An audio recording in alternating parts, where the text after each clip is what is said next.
Postupne sa to nabalovalo a bolo treba ľudí. A tu som sa stretol s tým paradoxom, že napriek tomu, že na Slovensku je desivá nezamestnanosť, úrady práce sú plné ľudí, ktorí čakajú na prácu, ktorí si tam idú po nejaké príspevky v nezamestnanosti, ale robiť nemá kto. Čo je naozaj paradox. Zamýšľal som sa nad tým, že ako čím je toto vôbec spôsobené, pretože prichádzajú ku mne ľudia z úradu práce s papierikom po pečiatku, a keď zistia, že v podstate o akú prácu ide, tak mi povie, že viete, nie je lepšie ostať na tej podpore. A začal som sa nad tým hlbšie zamýšľať a dospel som k poznaniu, že vlastne naše školstvo už neprodukuje odborníkov. Voľakedy, ešte nejakých 20 rokov dozadu, československé vtedy školstvo bolo na vysokej úrovni. Teraz, keď sa pozrieme na prierez toho, čo vychádza z našich škôl, tak v drvivej väčšine sú to absolventi rôznych humanitných odborov, ktorí však, bohužiaľ, nechcem sa nikoho dotknúť, ale sú v nejakom praktickom živote neupotrebiteľní. Nepoužiteľný. Doslova do písmena. Možno v štátnej správe. No, ale toto je zase ako ďalšia vec, že mám pocit, ako keby niekto za tých 20 rokov programovo ohlupoval národ. To tak je, no. A vytváral akurát vrstvu ako jednak sociálne odkázaných a jednak úradníkov štátnej správy. Pretože naozaj, keď si zobereme, že akékoľvek hodnoty, reálne hodnoty môžu vychádzať len z prvovýroby.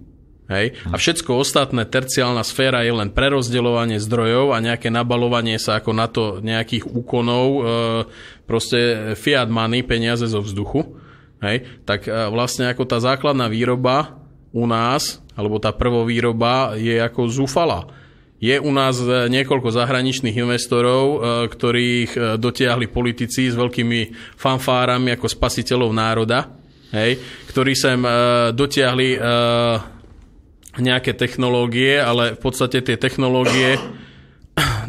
technológie sú vyslovene stávané na to, aby pri proste nejakých bežiacich pásoch, na nejakých linkách proste robili doslova do písmena, prepáčte ľudia, cvičené opice za trst banánov. Tak sa ku nám zahraniční investori správajú. Jednoducho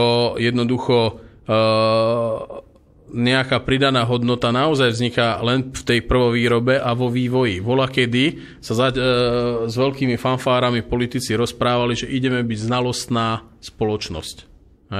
V čom? No, rozprávali znalostná spoločnosť, že budeme sa zameriavať na prácu s vyššou pridanou hodnotou. Skúsi spomenúť, to bolo pred nejakými 15 rokmi. Nežil som, neviem, čo to tlačili. Bolo 10-15 rokov dozadu, rozprávalo sa o znalostnej spoločnosti a z toho vzýšla aj nejaká tá reforma školstva. Teraz máme vysokých škôl ako MAKu. Aj vysokoškolákov. Máme takisto gymnázií veľa. Ale paradoxne, ako som povedal pred chvíľou, nemá kto robiť. Čiže, a keď sa na to pozrieme bližšie... nemá kto robiť odbornú prácu. Nemá kto robiť odbornú prácu, presne tak. Prekladať papiere zo stola na stôl, pečiatkovať nejaké papiere, šikanovať ľudí, úradnícky, byrokraciou, to má kto. Ale vytvárať reálne hodnoty, bohužiaľ, už tak veľmi nie. Dobre, keď pôjdem na konkrétne teda tvoj prípad, tak... Ty by si potreboval nejakého, čo povedzme za komunistov bol nejaký absolvent strojárskej priemyslovky. Taký by u teba mohol robiť. No, a teraz nie sú takéto školy?